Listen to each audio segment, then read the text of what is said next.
Hi, I'm Dale, and I'm going to show you how to make Bitwig's Harmonize device as seriously awesome as Bitwig wanted it to be. If you've ever played around with Harmonize and found yourself frustrated trying to make it do anything remotely useful, or if you've been confused even trying to figure out what the heck it's supposed to do, there's a reason for that. It's broken. If you set incoming note key to any value other than C, Harmonize goes horribly wrong.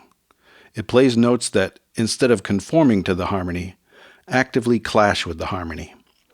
As far as I can tell, it's been like that since the device was introduced in May 2017. It's certainly broken now as of Bitwig version 5.2.7. That's the bad news. Here's the good news. There's a way to fix it.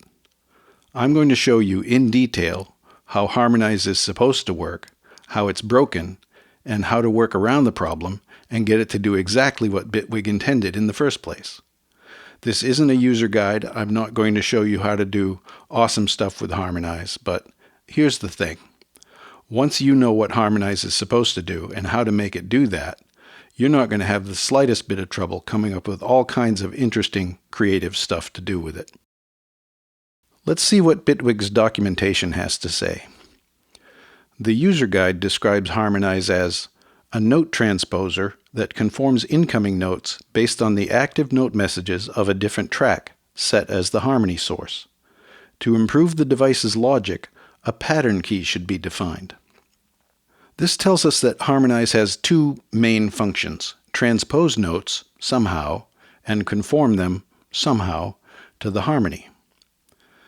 The documentation is a few years out of date. Pattern key is now called incoming note key. And as I said, this parameter is problematic. But notice the aspiration to improve the device's logic. I'll return to this as I detail how the device works. The live help gives a little bit more information, especially about the parameters. The first parameter is live harmony source. All active notes from this source are analyzed for rough key structure, which notes arriving at this device are then conformed to fit. This is how you tell Harmonize where to get the harmony. It does some sort of rough analysis, then somehow conforms incoming notes to that. The other parameter is incoming note key. Set this parameter to match the key of incoming notes, which helps improve the harmonic reshaping. You set incoming note key to tell Harmonize the tonic of the scale you're playing in. If you don't know what tonic means, think of it as the note you name when you name the scale. If you play in C major, the tonic is C. If you play in F sharp minor, the tonic is F sharp. If you play in B flat Mandalorian demented, the tonic is B flat. And again, the second part of this sentence is aspirational. So that's a very general description of Harmonize's functions and parameters. But to really understand the device, we're going to have to see it in action. To demonstrate what Harmonize is supposed to do, I'm going to play in C major. It turns out that if the incoming note key is set to C, and if you play in C major, C minor, or any other scale with C as the tonic, Harmonize works perfectly. For the harmony, I'll use this chord progression. It's a 1-6-2-5 progression. If you don't know what that means, that's okay. Just know it's a standard chord progression. It's used in a zillion songs, and it sounds like this.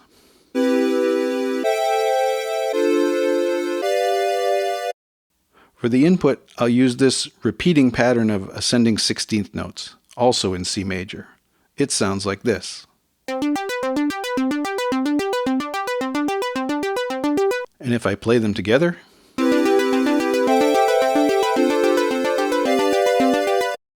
the pattern is static. It plays the same thing regardless of what the chords are doing. So let's see what Harmonize does with this pattern and this harmony.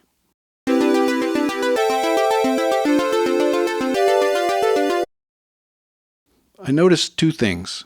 First, the output nicely follows the chords, and that's the main idea of Harmonize. You give it some chords and a pattern, and it makes the pattern follow along with the chords. Or you could say it in the other direction, it more or less plays the chords according to the pattern. The second thing I notice, though the input is a repeating ascending pattern, the output doesn't quite repeat in exactly the same way. And the pattern of ascendingness starts in a different place on each chord. So, how does Harmonize decide what notes to play? Let's find out. Here's an overview of how Harmonize works as seen from the outside. Internally, it does things in a different order, in a different way, and in response to different events, but these steps, as I will describe them, produce exactly the same output as Harmonize.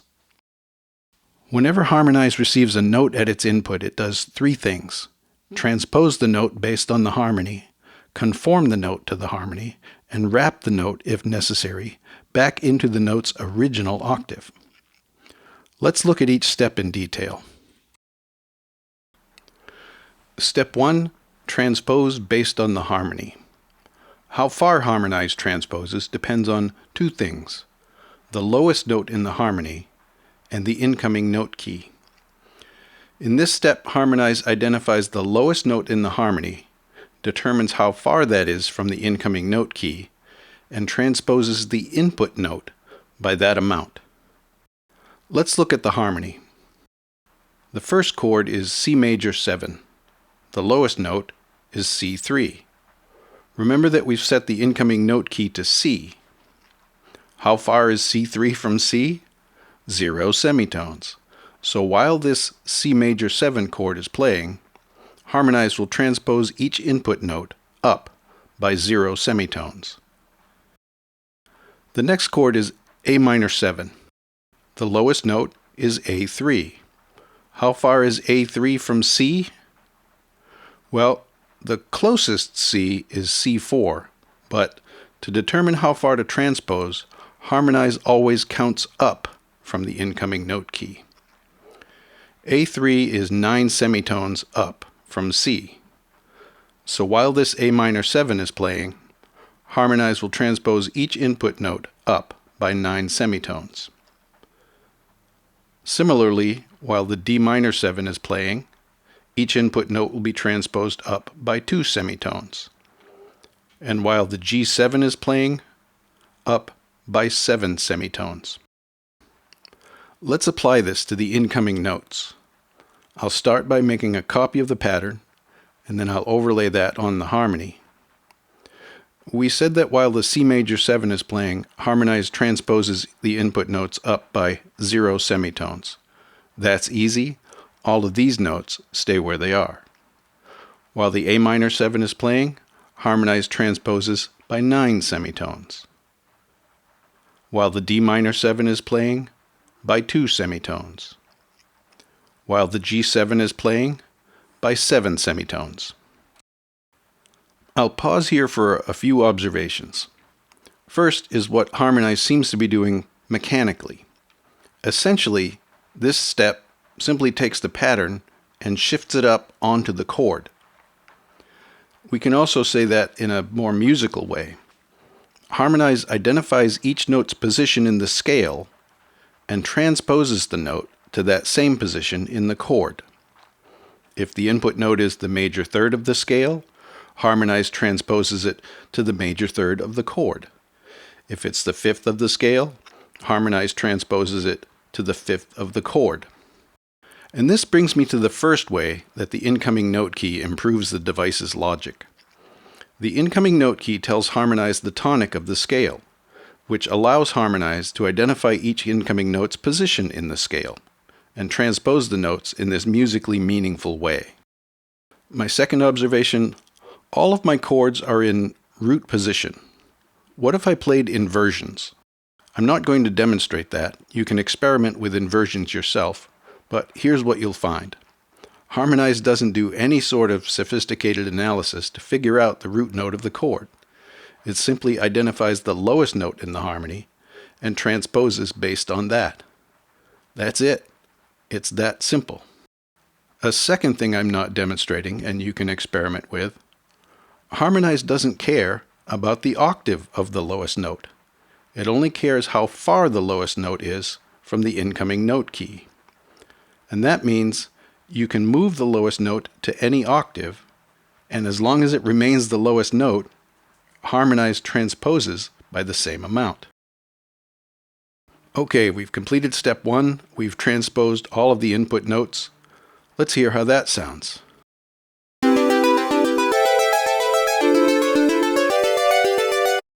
We've introduced some nasty dissonance. Harmonize wants to avoid that, which leads to the next step.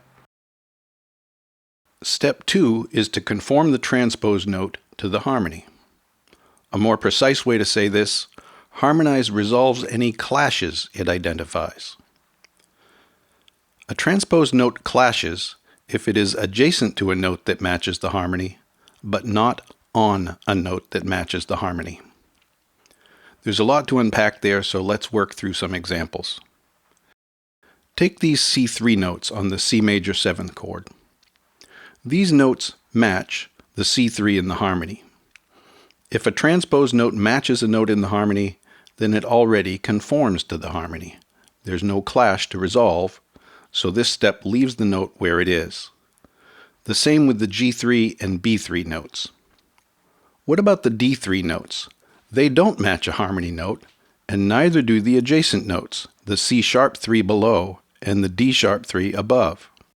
As far as Harmonize is concerned, if the adjacent notes don't match the harmony, then this note, D3, doesn't clash, and that's good enough for Harmonize. If there's no clash to resolve, this step leaves the note where it is. So all of the notes playing over the C major 7 chord stay where they are. How about the A minor 7 chord? The A3 and E4 notes already match the harmony, so they're fine. The B3 notes, on the other hand, don't match a harmony note, but the C4 just above them does. That's our first clash. Harmonize resolves the clash by moving the B3 notes up to C4, where it now conforms to the harmony. How about these G-sharp 4 notes? They don't match the harmony, but the note below them, G4, does. That's obvious. But there's something not so obvious. The note above, A4, also matches the harmony. When Harmonize compares notes to see whether they match, it compares only the pitch classes of the notes. If you don't know what a pitch class is, think of it as the name of the note without the octave. The pitch class of A4 is A. The pitch class of A3 is A. The pitch class of every A is A. If step 3 compares only the pitch classes of the notes, the octaves don't matter. That is, you can move any or all of the harmony notes up or down any number of octaves, and as long as you don't change their pitch classes, the conform step will give exactly the same result. Now back to the G-sharp 4 notes. The note above G-sharp 4 is A4. Its pitch class is A. Is there an A anywhere in the harmony in any octave? Yes, this A3. So this A4 matches the A3 in the harmony. And now we have an interesting situation. The G-sharp 4 doesn't match the harmony, but the G4 below it does, and the A4 above it does. That means the G-sharp 4 clashes with two notes in the harmony, one above and one below. In this situation, Harmonize prefers to move the note down. Those are all of the rules for identifying and resolving clashes. A transpose note clashes if it is adjacent to a note that matches the harmony, but not on a note that matches the harmony. If a note clashes with one harmony note, shift it one semitone to match the harmony note. If it clashes with two harmony notes, shift it down. If it doesn't clash, leave it where it is. Let's apply these rules to the last two chords. In the D minor 7 chord, the E3 notes clash, so move them up.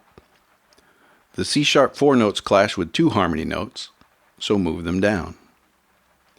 In the G7 chord, the F-sharp 4 notes clash with two harmony notes, so move them down. We've completed step 2, we've identified all of the clashes, and we've resolved them.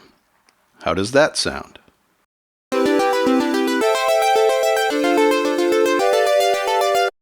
That's much better than what we had before. But notice that for some of the chords, we've transposed the notes quite a long way. Listen again.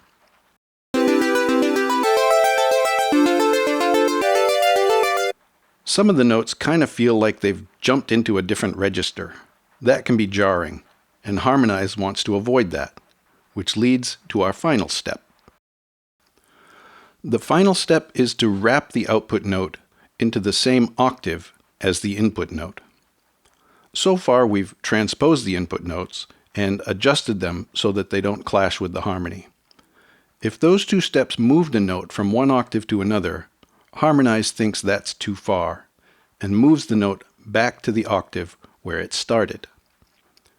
To decide what octave a note is in, Harmonize uses the incoming note key to identify where each octave starts.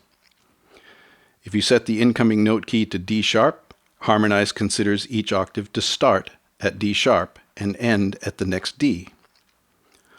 I've set the incoming note key to C, so Harmonize considers each octave to start at C and end at the next B.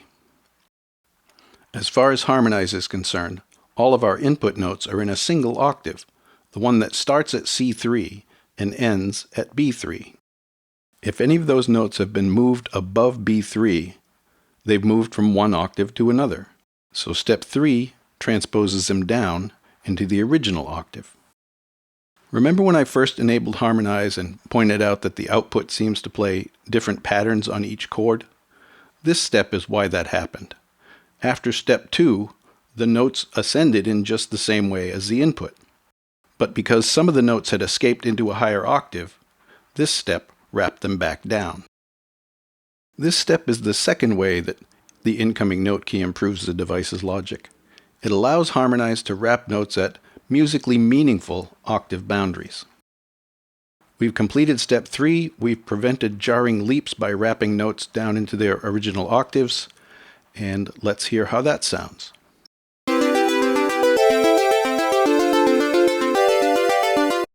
Does that sound familiar? That's exactly what Harmonize played. By following the 3 steps that I've outlined, we've reproduced exactly the same notes that Harmonize played. And that's how Harmonize works. If you play in C, when a note arrives, do 3 things. First, transpose the note up from its position in the scale to the same position in the chord. Second, conform the note to the harmony by identifying and resolving clashes with neighboring harmony notes. And finally, wrap the note to its original octave to prevent jarring leaps. The net effect is, you give Harmonize a pattern and some chords, and it makes the pattern follow along with the chords. And now we know how the incoming note key improves the device's logic. It guides Harmonize to transpose notes in a musically meaningful way, and wrap notes at musically meaningful octave boundaries. Well, that's how Harmonize is supposed to work. Here's how it goes wrong. Let's play in a different key. Move the harmony and the pattern up 1 semitone to C sharp. Set the incoming note key to match. And if Harmonize worked properly, it would play the same pattern as before, only 1 semitone higher to match the new key, C sharp. Here's what it plays instead.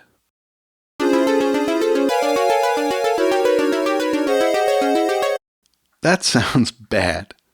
How about D? Move the pattern and the harmony. Set the incoming note key. Any better?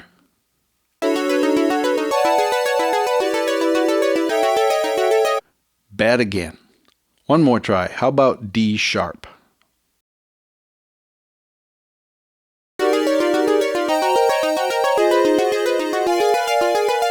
Nope. Bad there too. What the heck is going on? Here's what's going on. After Harmonize transposes a note and conforms it to the harmony, it inadvertently transposes the note again by the value of the incoming note key. Now, remember my disclaimer from earlier. This is not how Harmonize works internally. I mean, it's not as if the developer said, you know what, we should add an extra step right here to transpose the note up to the wrong key. But however it happened, the developers clearly made a mistake because these notes clearly end up in the wrong place. How far wrong depends on the incoming note key. If the incoming note key is C sharp, the output is off by 1 semitone. If it's D, it's off by 2 semitones, all the way up to B, where the output is off by 11 semitones. Now, if you try this and you play in B, you might notice that the notes don't all end up 11 semitones too high. That's because after Harmonize transposes the note too far, it goes on as usual to the final step and wraps the note back down into its original octave. So the notes end up in the right octave, but they're still the wrong notes. Now, some of the notes will just happen to land in a place that conforms to the harmony, but overall, the effect is a disaster. Fortunately, the error is not random.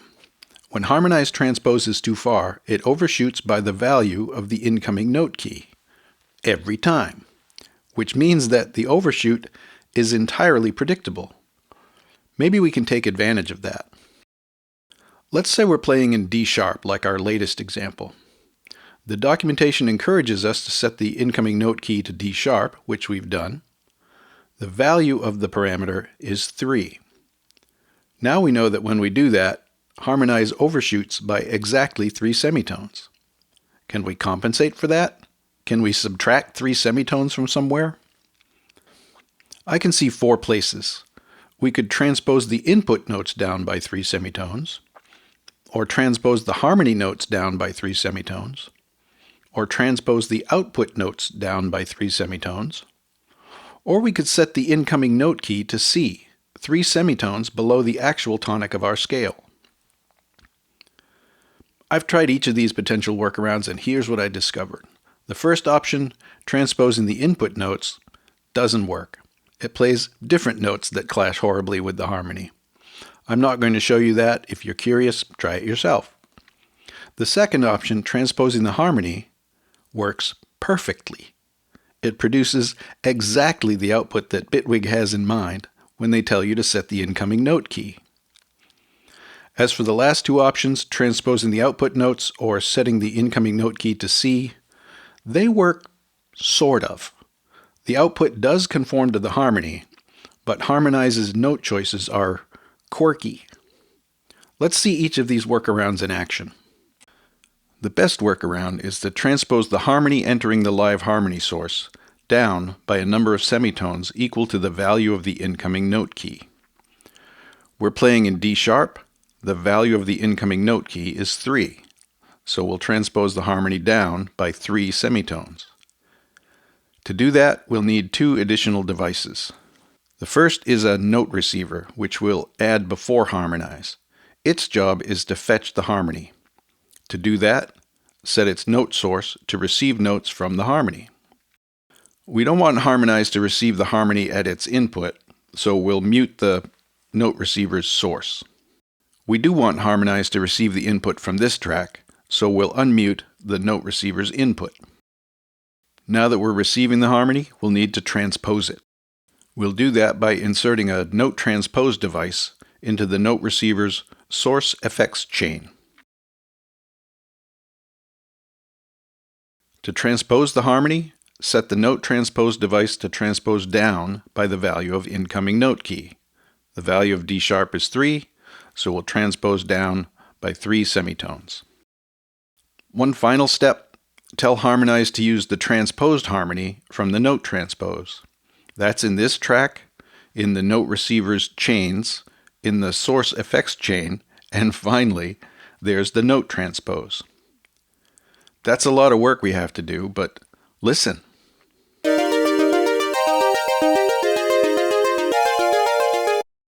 Harmonize now works in D sharp exactly the same way it worked when we played in C. Let's try B. We'll move the harmony in the pattern, set the incoming note key. Don't forget to set the note transpose to transpose down by the value of the incoming note key. Let's hear that.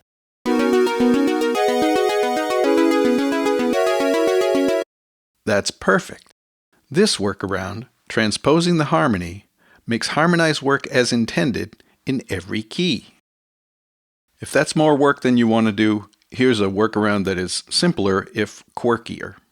If Harmonize transposes the notes up too far, transpose its output to compensate. We'll use the same note transpose device for this, but we'll drag it after Harmonize. We don't need the note receiver anymore, and we'll have to reset Harmonize to get its live harmony source from the harmony track. Let's hear that.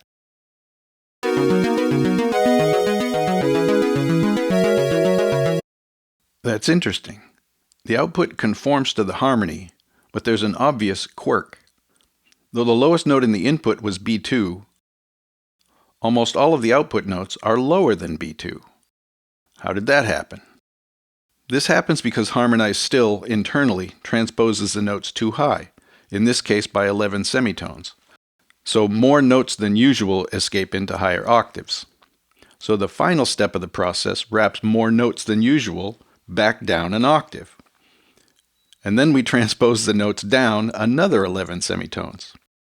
The end result? Many notes end up in the octave below where they started. The higher you set the incoming note key, that is, the higher the tonic of your scale, the more notes end up below where they started. You could try to fix that by transposing up an octave, but then all of the other notes will end up an octave too high. How many of the notes end up too low or too high depends on the value of the incoming note key, which means that this workaround behaves somewhat differently in every key. The notes will always conform to the harmony in exactly the intended musical way, but some notes might end up in unexpected octaves. So this workaround is quirky, simpler, but quirky. You might like that. If that's more work than you want to do, let's try the simplest workaround of all, which doesn't require any extra devices. Just leave the incoming note key set to C. The defect in Harmonize still over-transposes by the value of the incoming note key, but the value of C is 0, so it over-transposes by 0 semitones. Let's hear that.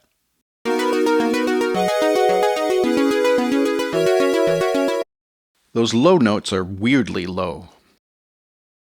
Though the input notes are all in the same octave, the output notes span more than one octave.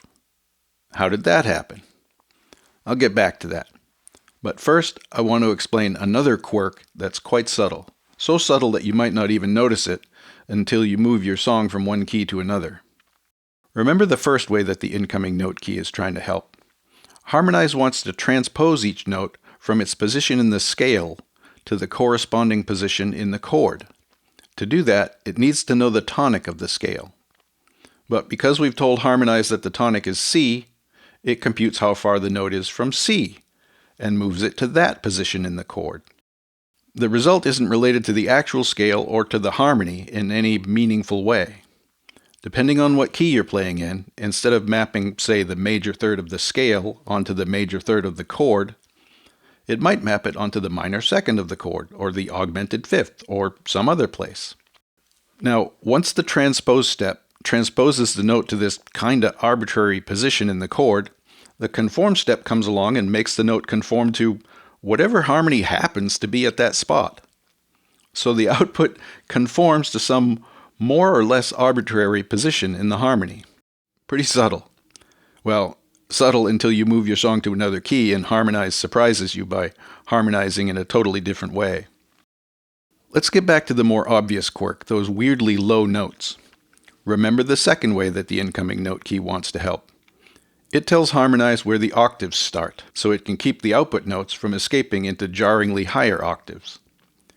Because we've set the incoming note key to C, Harmonize thinks that every octave starts at C. These low notes all started at B2. Harmonize thinks they belong in the octave that starts at C2. Those are the only input notes in that octave. The transpose and conform steps move the notes up, and the wrap step moved them back down to what it thinks is their original octave.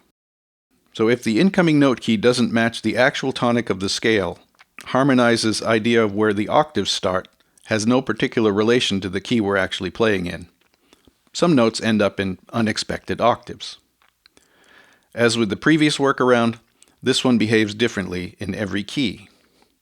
This workaround is the simplest it's also the quirkiest.